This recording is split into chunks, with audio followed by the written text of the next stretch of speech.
السلام علیکم ورحمۃ اللہ وبرکاتہ۔ الحمد للہ نحمدہ ونصلی ونسلم علی رسولہ الکریم، اما بعد فاعوذ باللہ من الشیطان الرجیم، بسم اللہ الرحمن الرحیم۔ ان اللہ وملائکتہ یصلون علی النبی یا ایھا الذین آمنوا صلوا علیہ وسلموا تسلیما۔ اللہم صلی علی سیدنا مولانا مولانا ملجانا محمد وعلی آلہ واصحابہ وبارک وسلم صلاۃ وسلاما علیک یا سیدی یا رسول اللہ صلی اللہ تعالی علیک وعلی آلہ وسلم۔ یہ چندہ بتانے کی ضرورت نہیں کہ وہ قوم جیتے جی مر جاتی ہے، مردہ ہو جاتی ہے، زندہ لاش بن جاتی ہے، جو اپنے بزرگوں کو فراموش کر دیتی ہے، اور وہ قوم بلا شبہ زندہ رہتی ہے جو اپنے محسنوں کو، اپنے اسلاف کو، اپنے بزرگوں کو یاد رکھتی ہے۔ قابل صد تحسین ہے شہدائے اعلیٰ حضرت، ناشر مسلک اعلیٰ حضرت، اسیر مفتی اعظم ہند، پیکر اخلاص و وفا، لیاقت ملت، مد ظلہ النورانی، کہ آپ وقتاً فوقتاً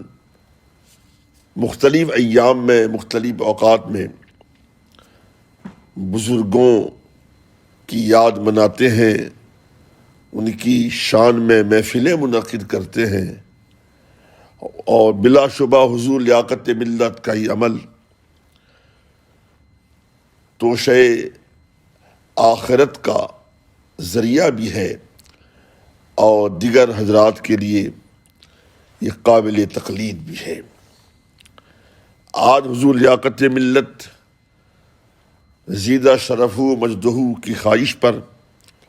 میں تھوڑی دیر حضور تاجدار ولایت،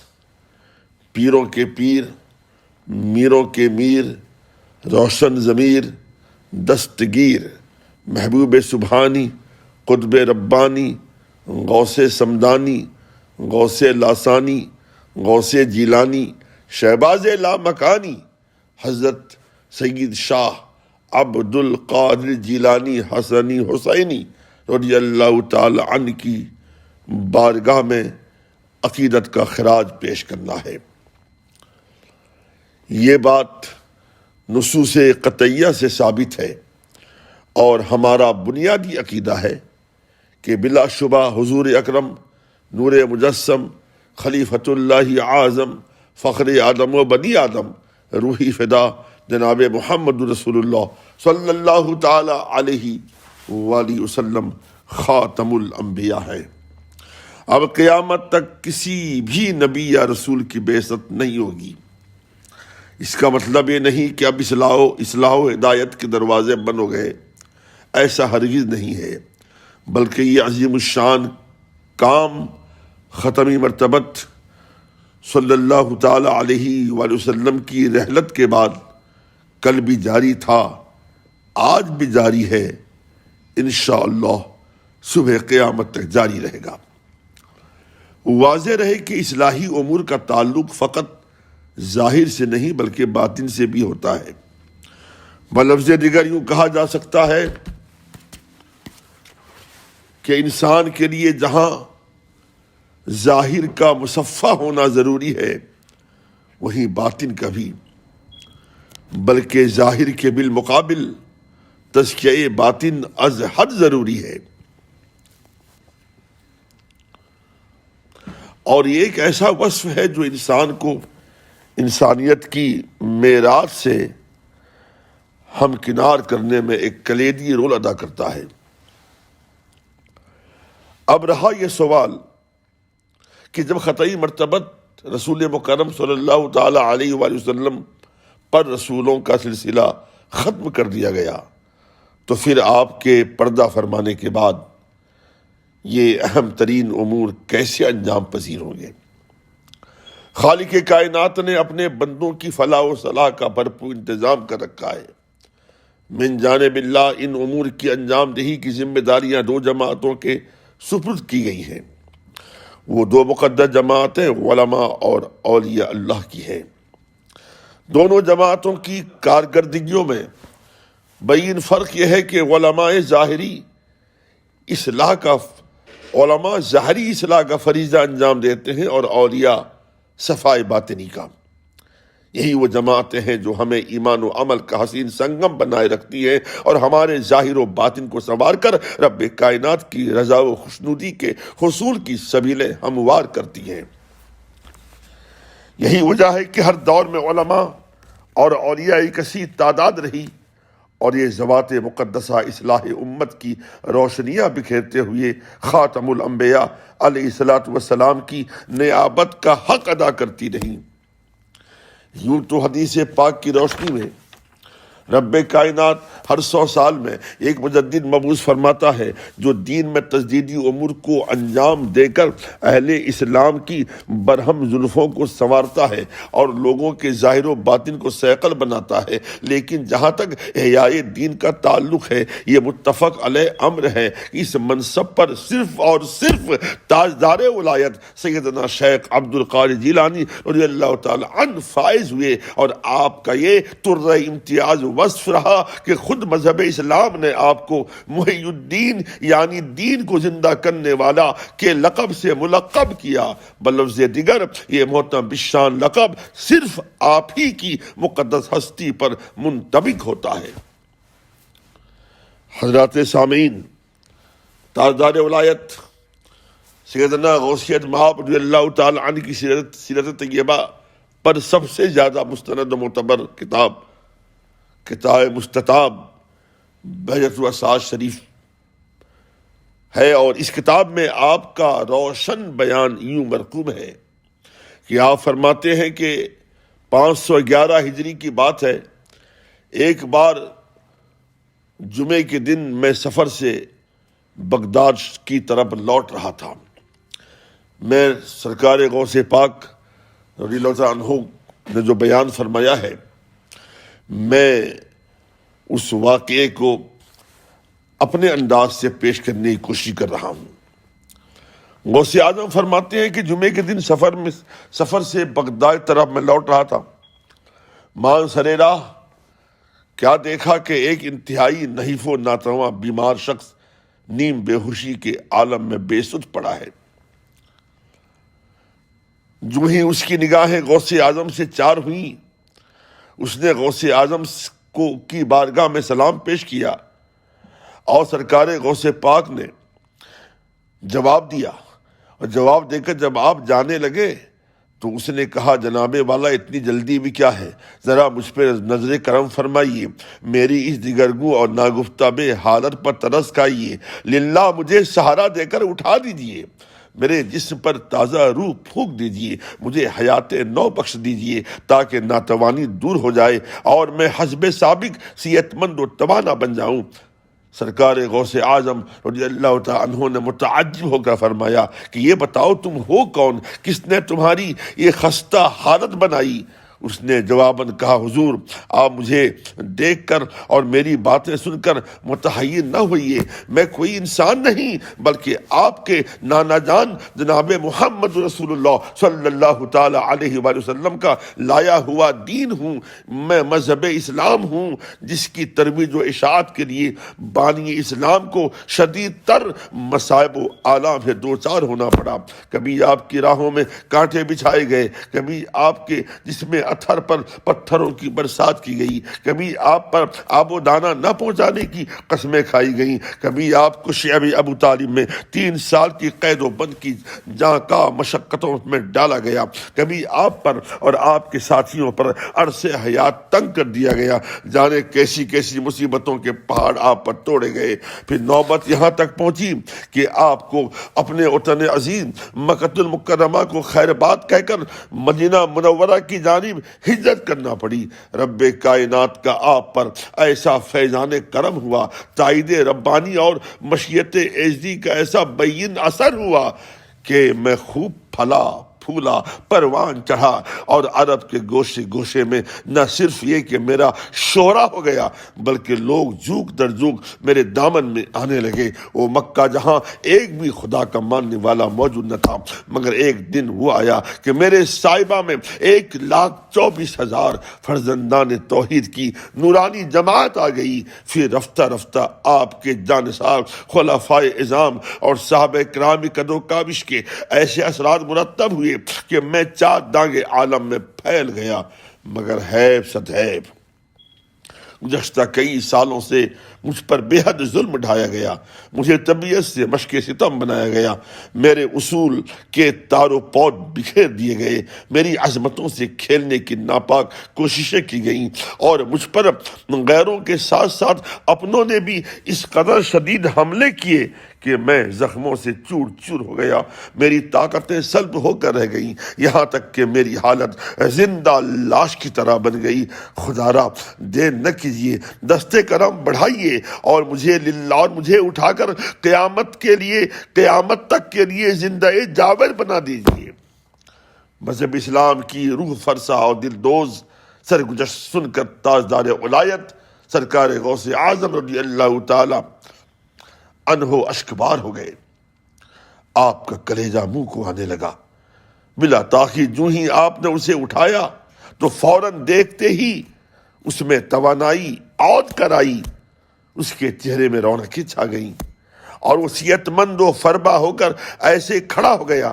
جیسے کبھی نقاہت و ناتوانی نے اسے مس نہ کیا ہو۔ پھر وہ حساس بشاس آپ کی بارگاہ میں ہدیہ تشکر پیش کرتے ہوئے بڑے پرجوش لہجے میں کہنے لگا کہ آپ نے مجھے نئی زندگی عطا فرمائی ہے، آج سے آپ محی الدین ہیں، یعنی دین کو زندگی دینے والے ہیں،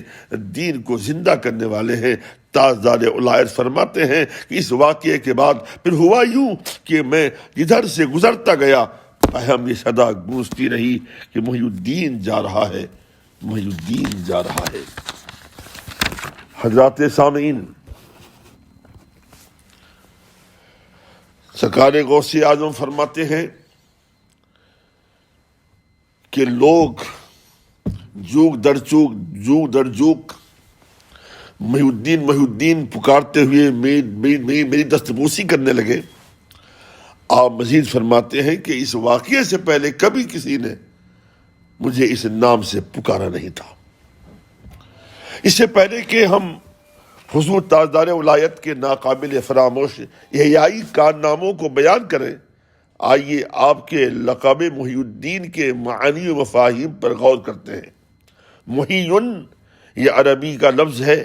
باب افعال کا اسم فاعل ہے، اس کا معنی ہے حیات دینے والا، زندہ کرنے والا۔ محی الدین کا مطلب ہوا دین کو زندہ کرنے والا۔ اب جب تک ہم دین کی گہرائی و گہرائی کو نہ سمجھیں گے اس وقت تک محی الدین کا کامل ادراک ہو نہ پائے گا۔ جہاں تک لفظ دین کا تعلق ہے، اس سلسلے میں شیخ علیہ اطلاق حضرت شاہ عبدالحق محدث دہلوی رضی اللہ تعالی عنہ نے اپنی کتاب اشیۃ اللمات شرح مصباح میں جو فرمایا ہے وہ میں آپ کے سامنے پیش کر رہا ہوں۔ آپ قلمبند فرماتے ہیں، اسلام اس میں ظاہر اعمال است و ایمان نام باطن اعتقاد و دین عبارت از مجموع اسلام و ایمان است۔ یعنی آپ فرماتے ہیں اسلام ظاہری اعمال کا، ایمان باطنی اعتقاد کا، اور دین اسلام و ایمان کے مجموعے کا نام ہے۔ حضرات سامعین، اس وضاحت سے بات مترشح اور واضح ہو جاتی ہے کہ دین ایسی جامعیت تو وسعت کا متحمل ہے کہ اس کے اندر عقائد و اعمال، ظاہر و باطن اور صورت و معنی کا ایک دبستان آباد ہے۔ اب یہ کہنا مبنی بر صداقت ہوگا کہ حضور تاجدار ولایت سیدنا غوث اعظم رضی اللہ تعالی عنہ نے اسلام و ایمان، عقائد و اعمال اور صورت معنی کو اپنے کردار و عمل اور روحانی اقدار سے قیامت تک کے لیے پرثبات و تازہ دم کر دیا۔ اس دعوے کے ثبوت کے لیے ہمیں آپ کے دور کے پس منظر کا ایک مختصر جائزہ لینا ہوگا۔ جس وقت بغداد مقدس میں آپ کا عروج مسعود ہوا، اس وقت صرف بغداد مقدس نہیں بلکہ اسپین سے لے کر مشرق وسطی تک اور مصر سے لے کر ہندوستان و افغانستان تک مذہبی، روحانی، اخلاقی، معاشرتی اور سیاسی حالات انتہائی پرآشوب اور ناگفتہ بے تھے۔ چاروں طرف انتشار و اضطراب کی گرم گرم مسموم ہوائیں چل رہی تھیں، مذہب و ایمان کی سودا بازیاں ہو رہی تھیں، الحاد و لا دینیت سے فضائیں مقدر ہو رہی تھیں، تہذیب و تمدن پر شب خون مارا جا رہا تھا، طوائف الملوکی کا تسلط بڑھتا جا رہا تھا، فرقہ باطنیہ کی دہشت ناکیاں پھیلتی جا رہی تھی،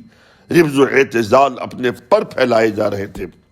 حکام و عمراء عیش و عزت کی دلدل میں پھنسے اور دھنسے جا رہے تھے، طاقتی طاقتیں متحد ہو کر اسلام کے خلاف محاذ آرا نظر آ رہی تھی، ہر سو فتنہ و فساد کے دل بادل منڈلا رہے تھے، تہذیب و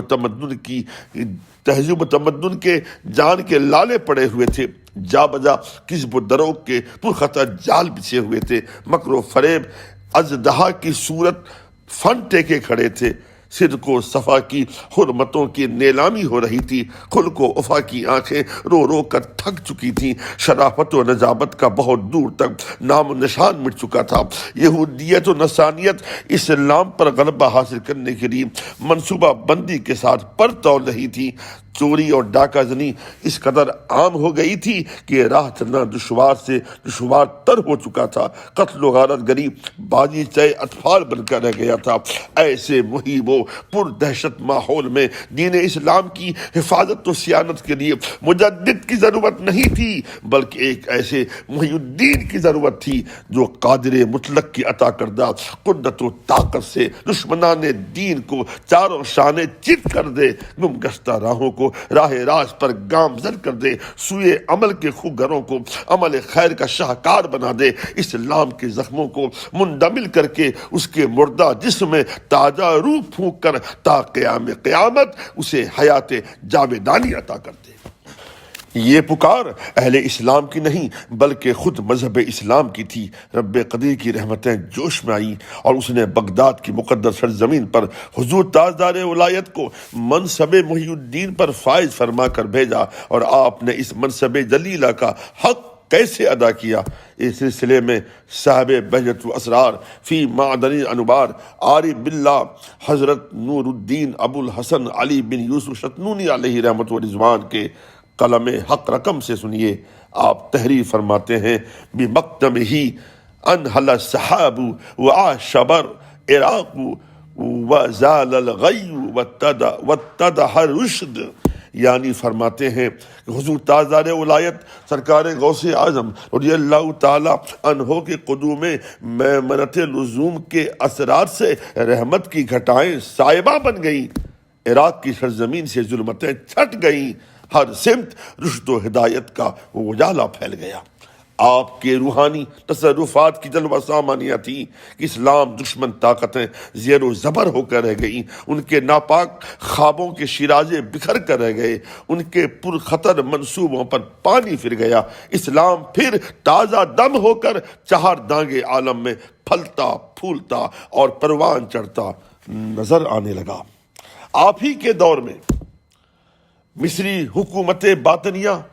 جسے علامہ جلال الدین سیوطی علیہ رضوان نے اپنی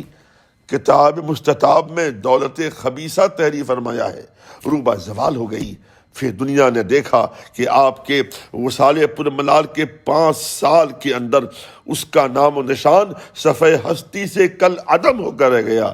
خدا کا کرنا ایسا ہوا کہ وہ مصر جہاں سے اسلام کو تہو بالا کرنے کی کوششیں کی جا رہی تھی اور الہادی و بے دینی نظریات کو ہوا دی جا رہی تھی، وہاں سلطان نور الدین زنگی اور سلطان صلاح الدین ایوبی جیسے خدا ترس ہستیوں نے حضور تاجدار ولایت کے احیاء دین کے مشن کو چار چاند لگا دیا۔ ایک وقت وہ بھی آیا سلطان صلاح الدین ایوبی کی جد و جہد سے مسلمانوں کے قبلہ اول بیت المقدس کی بازیابی عمل میں آئی۔ حضرات سامعین، حضور تاجدار ولایت کے فیض و برکات کے ایسے اجالے پھیلے کہ جس دور کو فرنگی مورخوں نے دنیا اسلام کے لیے سیاہ دور قرار دیا تھا، وہ دور انتہائی تابناک اور پاکیزہ ہی نہیں بلکہ روحانیت خیز دور بن گیا، اور بلکہ روحانیت خیز دور میں متبدل ہو گیا۔ نہ صرف یہ کہ آپ نے باطنیہ کو مادی بلکہ کرامتہ، رمز اور اعتزال کو بھی مغلوبیت کے دہانے تک پہنچا دیا۔ آپ ہی کے روحانی اثرات کے جلوے تھے کہ سلجوقیوں کی خانہ جنگی کا یکسر خاتمہ ہو گیا، اور ساتھ ساتھ علماء، ومرا اور عوام کے اندر ایک ایسا روحانی انقلاب رونما ہوا کہ ان کی زندگی کے لمحات رہتی دنیا تک کے انسانوں کے لیے مشعل راہ نجات بن گئے۔ اگر حیات تاجدار ولایت کا بالغائر مطالعہ کیا جائے تو اس حقیقت سے صرف نظر نہیں کیا جا سکتا کہ آپ نے احیاء دین کی تحریر کو جامع تکمیل تو پہنایا ہی، مگر اس کے پہلو بپہلو آپ نے اپنے خلفاء اور تلامذہ کی ایک ایسی بڑی جماعت تیار کی کہ جنہوں نے آپ کے بعد بغداد ہی تک محدود نہیں بلکہ مشرق وسطیٰ سے لے کر ہندوستان و اسپین و افغانستان تک دین اسلام کا پرچم لہرا دیا۔ من جملہ اگر یہ کہا جائے تو قطعی غلط نہ ہوگا کہ آپ کے عہد ذری سے لے کر آج تک پوری دنیا میں جو مذہب اسلام کی تابندگی نظر آ رہی ہے، یہ فیض ہے حضور تاجدار ولایت کا اور ان کے تربیت یافتہ خلفاء کا، تلامذہ کا اور ان کے معتقدین اور متوسلین کا۔ حضرات سامعین، حضور تاجدار ولایت رضی اللہ تعالی عنہ سے دین اسلام کی شان و شوکت اور جاہ و حشمت ایسی دوبالا ہوئی کہ ہر طرف اسلامی اقدار کے جلوے نظر آنے لگے اور شریعت مطہرہ کی خوشبو سے مشام جام معطر ہونے لگا۔ رب قدیر نے آپ کے اندر جہاں بے بہا کمالات عطیت فرمائے تھے، وہیں آپ کی زبانیں فیض ترجمان کو ایسا حلاوت انگیز اور اثر خیز بنایا تھا کہ آپ کی شاید ہی کوئی مجلس ایسی ہو جس میں آپ کے مواعظ حسنہ سن کر یہودی و عیسائی ہلکا بگوش اسلام اور فساق و فجار تائب نہ ہوئے ہوں۔ اللہ تبارک و تعالی ہمیں بھی اور آپ کو بھی، تمام اہل اسلام کو سرکار غوث پاک رضی اللہ تعالی عنہ کی فیض و برکات سے برابر ہونے کی توفیق عطا فرمائے، اور آپ نے جو ہمیں سبق دیا ہے، درس دیا ہے، ہمیں اس پر مکمل طور پر عمل پیرا ہونے کی اللہ تبارک و تعالی توفیق عطا فرمائے۔ وما علی الا البلاغ المبین۔ اب چلتے چلتے میں آپ حضرات کی اجازت کے ساتھ سرکار غوث پاک کی بارگاہ میں چند اشعار جو میں نے کہے ہیں آپ کی عظمت شان سے متعلق، وہ آپ سماعت فرما لیں۔ مطلع عرض کیا ہے کہ صورت غوث جلی شکل علی لگتی ہے، صورت غوث جلی شکل علی لگتی ہے، ان کی سیرت کی ہر ایک شاخ ہری لگتی ہے، ان کی سیرت کی ہر ایک شاخ ہری لگتی ہے۔ المدد، شعر سنیے گا۔ المدد غوث کہا جس نے صمیم دل سے، المدد غوث کہا جس نے صمیم دل سے، کرب کی سیل رواں اس سے ٹلی لگتی ہے، کرب کی سیل رواں اس سے ٹلی لگتی ہے۔ اور یہ محبت عامر شعر سماعت کیجیے گا، توجہ چاہیے سامعین کرام۔ جیسے ہم آ گئے، جیسے ہم آ گئے طیبہ کی ہنسی چھاؤں میں، جیسے ہم آ گئے طیبہ کی ہنسی چھاؤں میں، ایسی بغداد کی پرنور گلی لگتی ہے، ایسی بغداد کی پرنور گلی لگتی ہے۔ اور حقیقت کا کاش شعر سنیے گا آپ۔ غوث اعظم کی یہ محفل کا ہے تابندہ اثر، غوث اعظم کی یہ محفل کا ہے تابندہ اثر، برکتوں سے میری تقدیر بھری لگتی ہے، برکتوں سے میری تقدیر بھری لگتی ہے۔ اور یہ شعر بھی خصوصیت کا حامل ہے، توجہ چاہیے کہ یوں تصور میں ہوئی جلوہ ترازی ان کی، یوں تصور میں ہوئی جلوہ ترازی ان کی، دل کی بستی میری خوشبو سے بسی لگتی ہے، دل کی بستی میری خوشبو سے بسی لگتی ہے۔ اور دامن غوث سے مربوط ہوئے جب سے ہم، دامن غوث سے مربوط ہوئے جب سے ہم، گلشن زیست کی شاداب کلی لگتی ہے،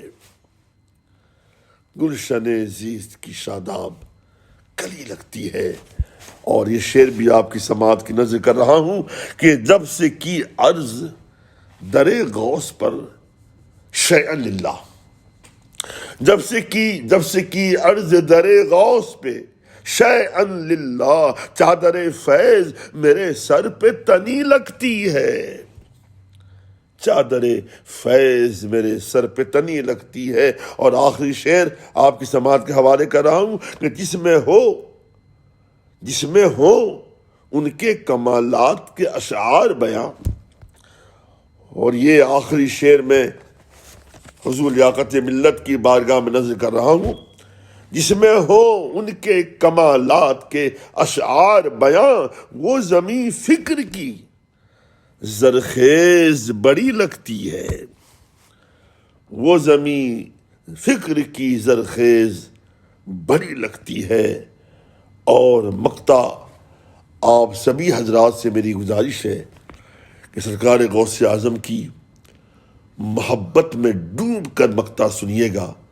اور دعاؤں سے نواز دیجیے گا۔ مقطع یوں عرض کیا ہے: قدسی انوار کی